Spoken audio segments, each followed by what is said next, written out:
Duriyen ganda daandii irratti kuttee uummanni kun nama bishaan dhabuuti ga'ee jira. Waan biraa haafuuti. Kun immoo dirqama mootummaa keenyaati.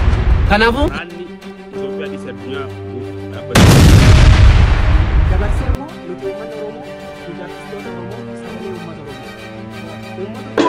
akkam jirtu naga jirtu hordoftoota kan keetiin har'amee waa'ee dhimma hedduu muraachisaa jiru waa'ee uummata Walloo wantoota artistoonni keenya jedhanii fi wantoota namoonni bebbeekamoon jedhan yookaan mootummaaf dabarsan qabannee isiniif dhiyaannee jirra. Hanga dhumaatti nu wajjin tura.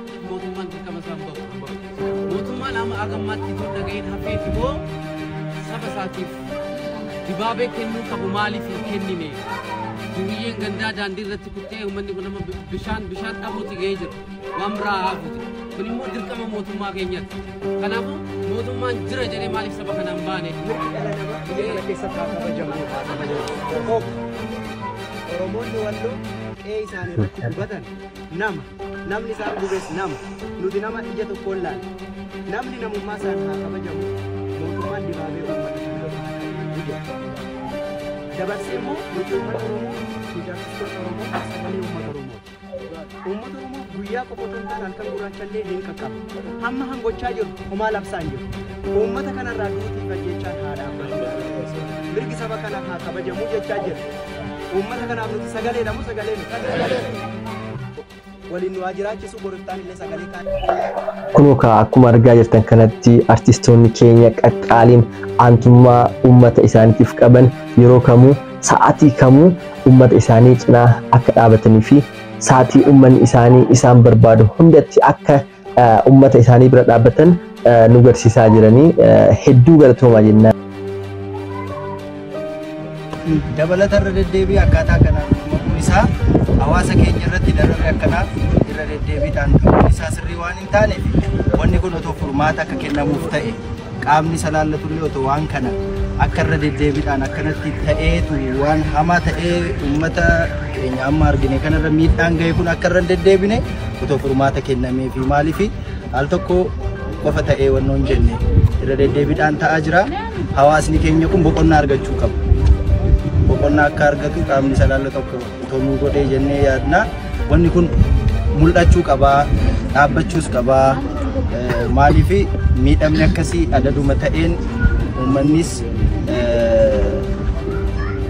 waan walii dhaamuu qabnu jira waan cimtuu kaasee handaalan waan ajaa'ibaa zamana qaroominaa kanatti dirqamaa naati qaama kiyya ta'ii akka namaatti nama qaama ta'uu hin dandeenya.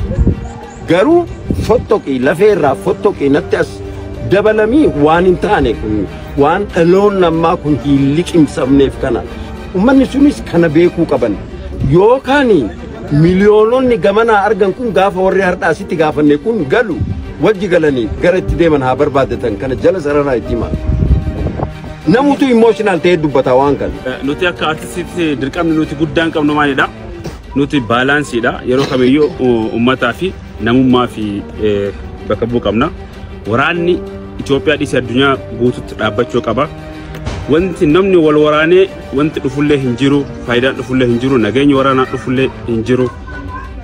Lubbuu Rabbiin hin ta'a hin madaala jedhee uume, lubbuu Rabbiin hin madaala jedhee uume ilmoo namaatiin yoo bahu kun amala bineensummaati. Qaama kamiyyuu haa ta'u namni wal ajjeesuun baay'ee salphina. Jarra kana keessa sanuu uummata biyya tokko. Kanaaf duuti uummata qulqulluu lafa nagaa oola. Nagaan dhuftanii arguu keessanii baay'ee galatooma.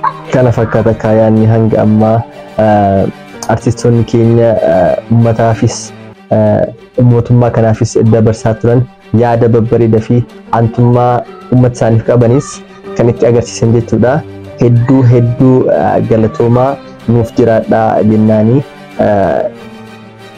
artistoonni Oromoo akkuma beekamu yeroo uummata isaaniitiif aarsaa kaffalamuu qabu hunda aarsaa hunda kaffalanii uummata isaanii cinaa dhaabbachuun ifama uummata isaanii cinaa dhaabbachuudhaan kan beekamanii kunoo guyyaa har'aas hospitaala Adaamaatti gaafachuudhaan achi Walloo dhaqanii uummata san wajjin loluu baatanis hanga danda'anii hunda danda'anii warroota asitti waraanamanii yookaan immoo madaanii dhufanii hospitaala Adaamaa jiran daawwachuun fi akka isaan cinaa dhaabbatan isin wajjin jira isiniif jirra jechuudhaan aantummaa isaanii isaanitti agarsiisuudhaan jajjabeessanii jiru jechuudha.